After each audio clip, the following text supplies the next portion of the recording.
Hi, this is Aelita Garcia, your local realtor, bringing you information that's important to you.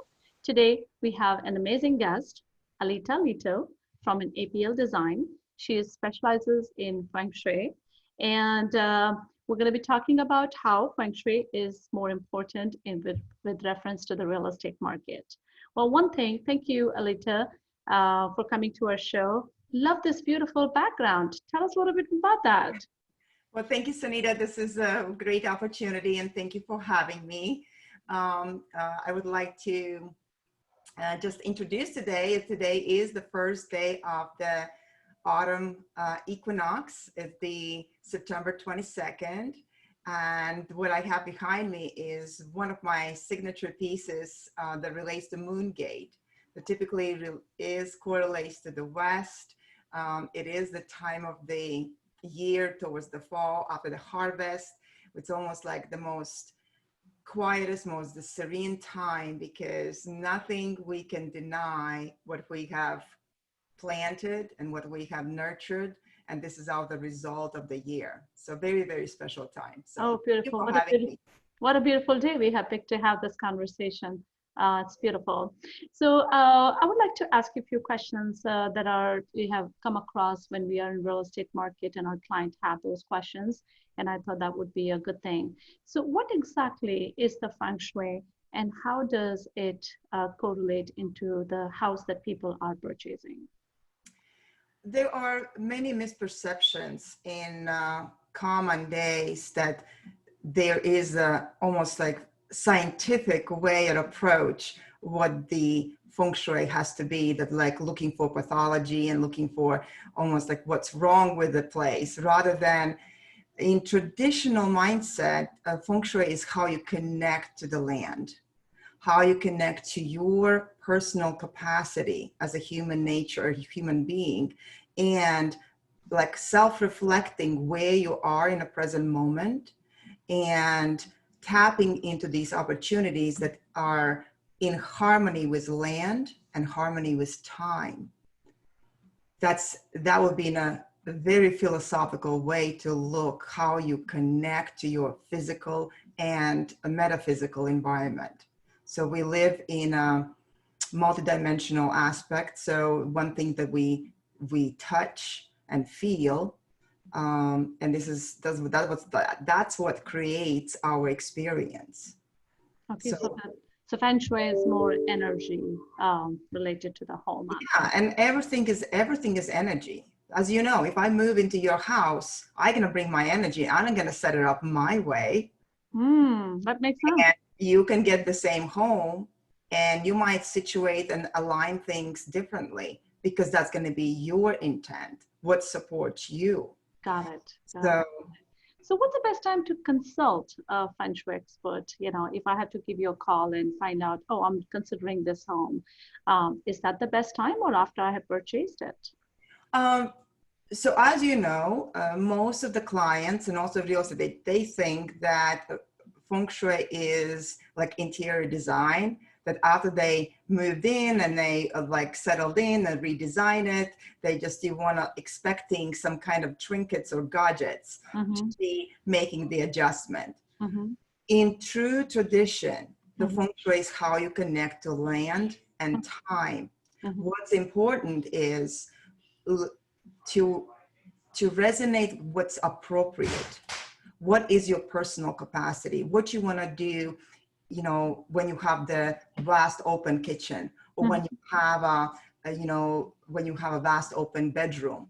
You know, is the house too big or too small for your capacity? It takes the human chi to embrace and involve the house or any property.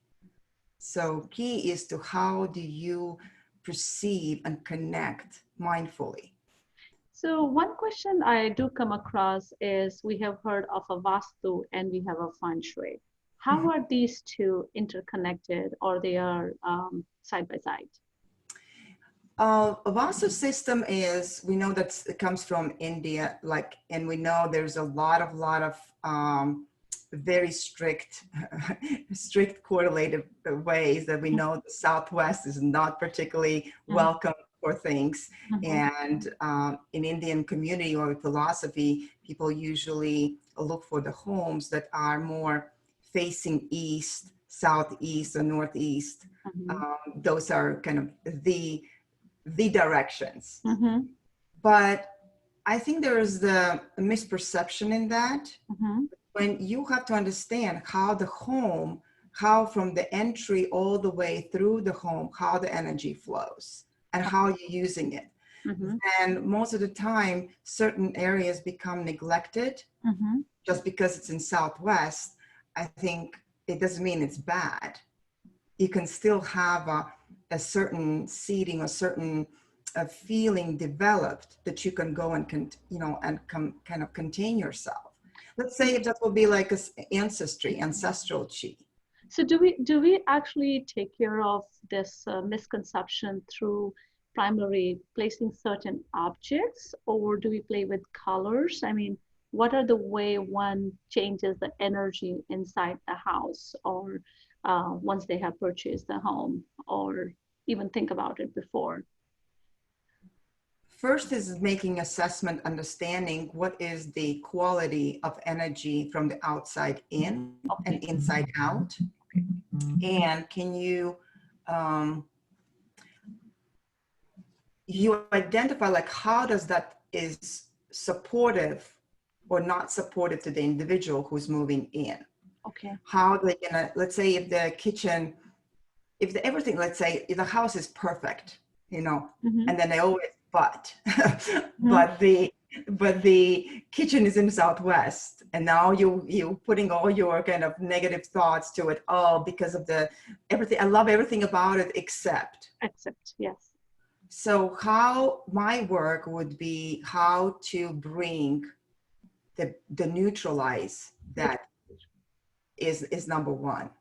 And if we already know and Feng Shui, it's very important is form. How the energy, how the stove, how the things, how the window, how the doors. Is it safe? If you have little kids, is like hazardous or not? I mean, Feng Shui is very practical, but doesn't have to be negative. It can be practical and beautiful Mm-hmm. for in its sense of application.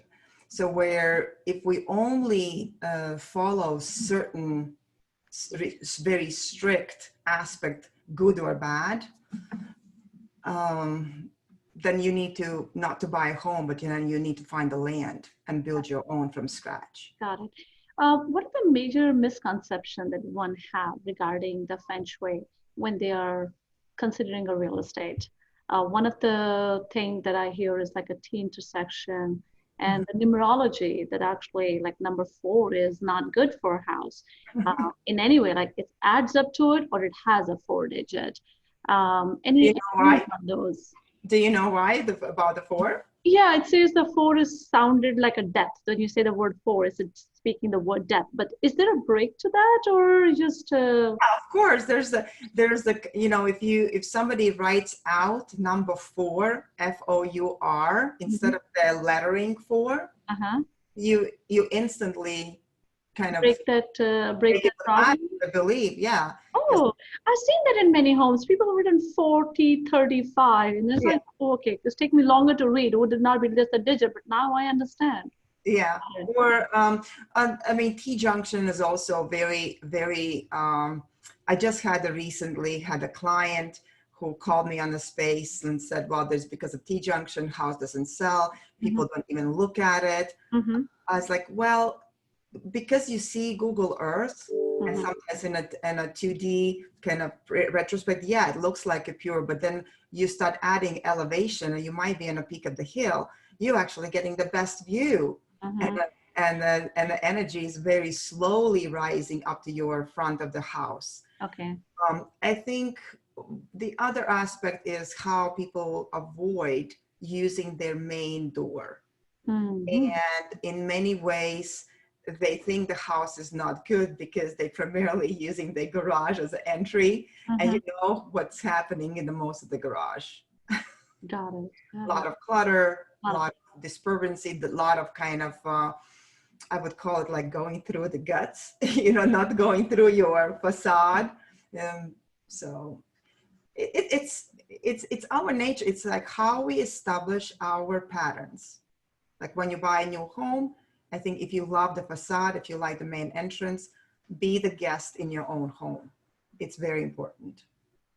I can see that anytime I see everybody's parking the cars in the garage and walking to the garage, even though they buy the north facing and some facing home, Yeah. you bought that Vastu or that facing what you wanted, but every day you're taking an energy into the house through the cluttered area, and the baggage is kind of going in with you. So that's actually an interesting point. Never thought about that. Thank you. Any other thing that you see that is important for real estate as per the Feng Shui? I think embracing, as you know, people pass and people die in homes. Mhm. And I also have diminished a lot of misperception about somebody not buying home when somebody dies in the house. Mhm. And this is that makes me sad Mhm. if they don't have a clarity how big of a blessing it is Mhm. if somebody has embraced home for a long time, for 2 or 3 or 4 or 5 decades. Mhm. I just recently had a case when a gentleman passed away at age 99 in Mhm. his own home. Oh wow, yeah, And it's a blessed home. yeah, it's a blessed home because just to think about it, having a happy long life and peaceful death is one of the blessings that in a Chinese belief system. You gotta And look for the energy, the reason why someone died in the home. right, That is important. right, yeah. So it's more like philosophical. Really, I don't want to. What I would like to encourage everybody who are looking for a new home is they are in a pivot moment of their life-changing experience. Mm-hmm. And many of us are feel reluctant to change. And what feng shui does help is to adapt quickly, adapt the nature of, adapt the surroundings, adapt the neighborhood, adapt your across neighbor and side by side neighbor. And before we start getting into, you know, in pathology, like looking, oh, this is bad or that is bad, is Mm-hmm. first like embrace what is good, Good. and go with that first instinct. If you fell in love with something that feels good, follow your instinct, because with feng shui, we can always make the practical adjustment. And that's the art. That's the science and art behind it. You can adapt any place if it is in harmony with your liking. So, and sometimes people also, my clients who are in a house hunt, and I help them to select the homes, they might go through 3 or 5 or 8 homes, and especially in a current market. But what's interesting is that never create attachment. Be like almost like trust the universe, trust divine. What's timely, the house is going to choose you, or right people or right person or right time will be at your kind of footsteps. And if something it goes against your initial kind of you overthinking and you overanalyzing, but when you are honest with yourself and you are properly approaching the property, it's almost you creating the relationship right there. And if it's timely, the house is going to be yours. This is mind blowing. I love your statement saying house will choose you. Mhm. And it is so deep because, we always just think about, is it financials? Is it what? I think it has to do with that energy, that energy of you saying, I want this home, or I want to make this my home because I love it, versus, um, you know, will this house be good for me? I think that start of that energy of how I'm connecting with that house that I want to purchase kind of starts the journey of the feng shui.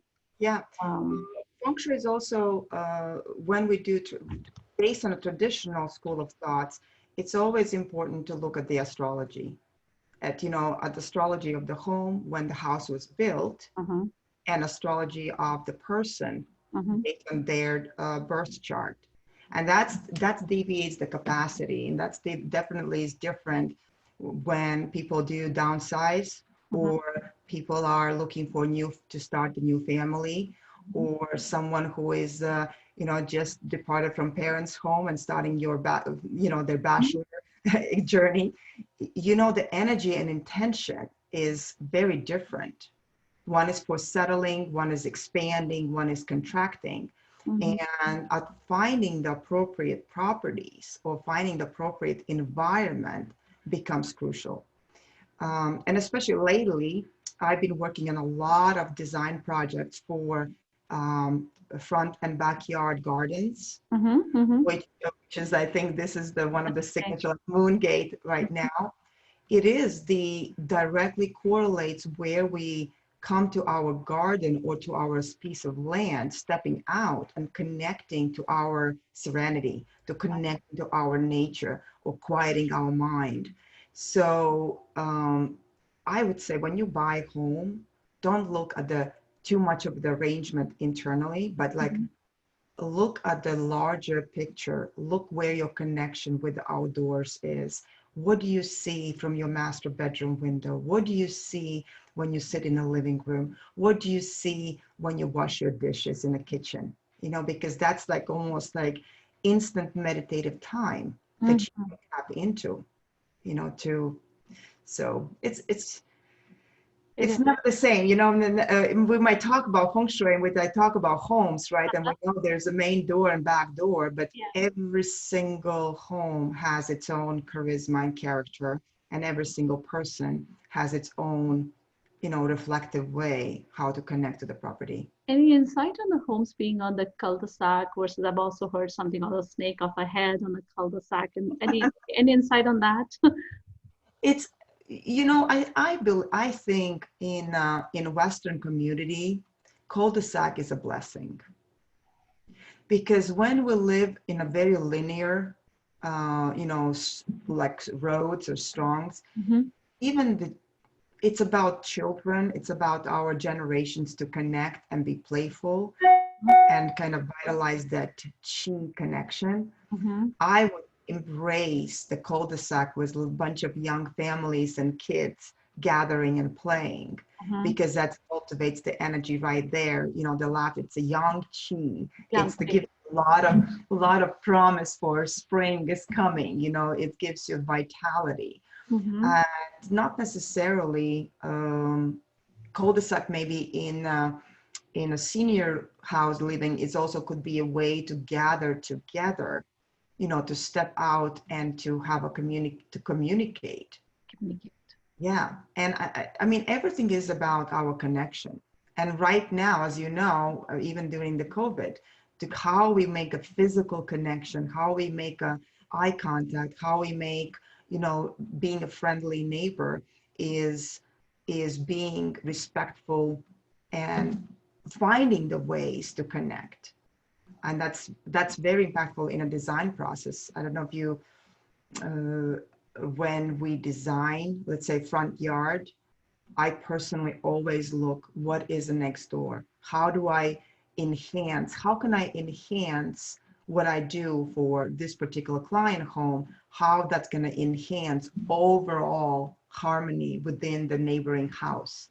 For me, is very important, because I don't want to upset the sides. That's good. That's good. So what services do you offer, Aelita?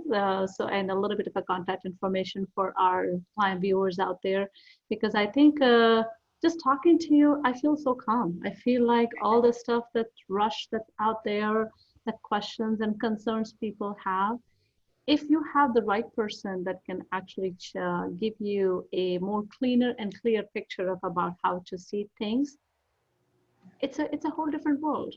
And I think if you provide your services that you provide to the clients and the contact information, I'm sure there's going to be a lot of people who's going to benefit from talking to you. Thank you, Sunita. One rule of thumb in practicing feng shui, I know the Western culture is about marketing and very aggressively maybe reaching out, and of course I embrace and reach out to every everyone who needs the service, Mhm. but also there is a humbled approach. I need to be asked to perform the feng shui services. I cannot knock at your door and say, hey, you need some feng shui, right? That's correct. So I'm very open to any client, and every client who I have, it is a life connection. There's some sort of, we call the destiny, that if either easy case or a very difficult case, there must be something that connects us.